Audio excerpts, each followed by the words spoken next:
సమాజ నిర్మాణంలో senior citizens పాత్ర ఎంతో కీలకమని, అటువంటి సీనియర్ సిటిజన్స్ ని గౌరవించుకోవడం మన అందరి బాధ్యత అని రాష్ట్ర సివిల్ సప్లైస్ కార్పొరేషన్ చైర్మన్ తోట సుధీర్ పేర్కొన్నారు. కాకినాడ కొండేపాలెంలో జనసేన పార్టీ ఆధ్వర్యంలో సీనియర్ సిటిజన్స్ అభినందన కార్యక్రమం ఘనంగా జరిగింది. కార్యక్రమానికి జనసేన పార్టీ డివిజన్ నాయకులు సుంకర్ రామకృష్ణ అధ్యక్షత వహించగా, రాష్ట్ర సివిల్ సప్లైస్ కార్పొరేషన్ చైర్మన్ తోట సుధీర్ ముఖ్య అతిథిగాను, జనసేన పార్టీ ఉమ్మడి తూర్పుగోదావరి జిల్లా ప్రధాన కార్యదర్శి తలాటం సత్య విశిష్ట అతిథిగాను, నగర ఉపాధ్యక్షులు అడబాల సత్యనారాయణ గౌరవ అతిథిగా పాల్గొన్నారు. ఈ సందర్భంగా తోట సుధీర్, తలాటం సత్యాలు మాట్లాడుతూ, రానున్న రోజుల్లో సీనియర్ సిటిజన్స్ అభిప్రాయాలను తెలుసుకొని రాబో స్థానిక సంస్థల ఎన్నికల్లో బలమైన అభ్యర్థులను నిలిపేందుకు కృషి చేస్తామన్నారు. అనంతరం సీనియర్ సిటిజన్స్ శాలువాలు కప్పి పుష్పగుచ్చాలు అందించి ఘనంగా సత్కరించారు.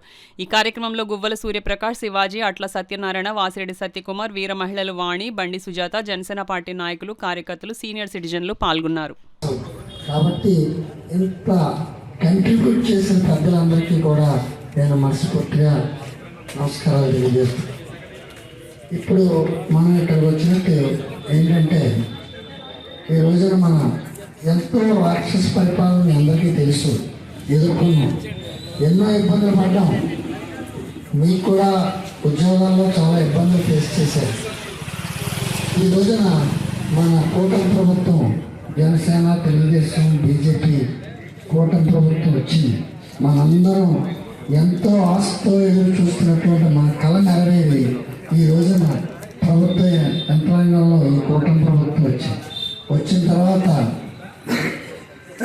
ఈ రాష్ట్ర అభివృద్ధిని రోజు పేపర్లో, టీవీలో చూస్తున్నాం.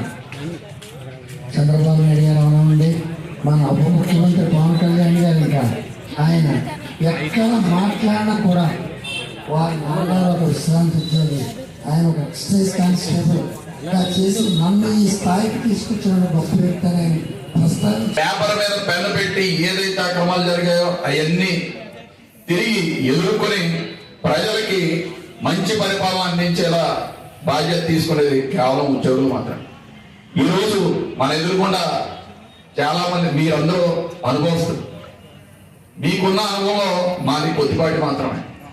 మీరు విశ్రాంతి ఉద్యోగులుగా అయినా సరే కూడా కొంత సమయం ఈ కూటమి ప్రభుత్వానికి కేటాయించి, అదేవిధంగా కాకినాడలో తోట సుధీర్ గారి ఆధ్వర్యంలో ఆయన అధ్యక్షుడు వహిస్తూ జనసేన పార్టీ నడుస్తుంది.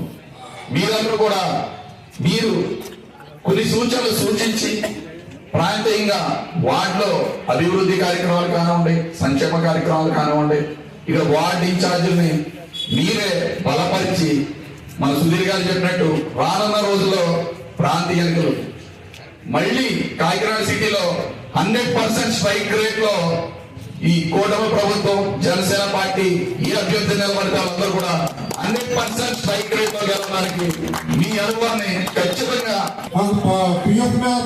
తక్కువ వస్తుంది. దాని గురించి అప్పుడు సుప్రీంకోర్టుకి వెళ్ళాం. సుప్రీంకోర్టులో జడ్జిమెంట్ ఇచ్చినా సరే ఇక ఇంప్లిమెంట్ చేయకపోవడం వల్ల నిన్ననే 2 days అయింది. మాకు హైకోర్టులో నేనే విజయవాడ వెళ్ళి కేసు ఫైల్ చేయడం జరిగింది మా నాయకుల ద్వారా. అందులో మాకు నెంబర్ వచ్చింది. ఎందుకు చెప్తున్నారంటే, మేము రిటైర్డ్ ఎంప్లాయీస్ తరఫున కూడా మేము ఫైట్ చేస్తున్నాం. మేము ఇప్పుడు గతంలో మనకి తిరుపతిలో నేను దర్శించాడు, కానీ రైల్వేలో తీసాడు. అలాగే కాకినాడ వచ్చినప్పటికీ గవర్నమెంట్ హాస్పిటల్లో ప్రతి ఆదివారం 9 గంటలకు ఓపీ పెట్టారండి. మనం ఎవరైనా సీనియర్ సిటిజన్స్ కనుక ఉదయం 9 గంటల కనుక వెళ్తే అక్కడ వైద్యం తొందరగా అయిపోద్ది. అంటే మిగతా రోజుల్లో జనం ఎక్కుంటారు, ఆ రోజు మటుకు సీనియర్ సిటిజన్స్ కి ప్రత్యేకమైన ఓపీ సీనియర్ డాక్టర్స్ జరుగుతుంది. దీని కూడా మీరు పాల్గొని చెప్పి మేము కోరుతున్నాం.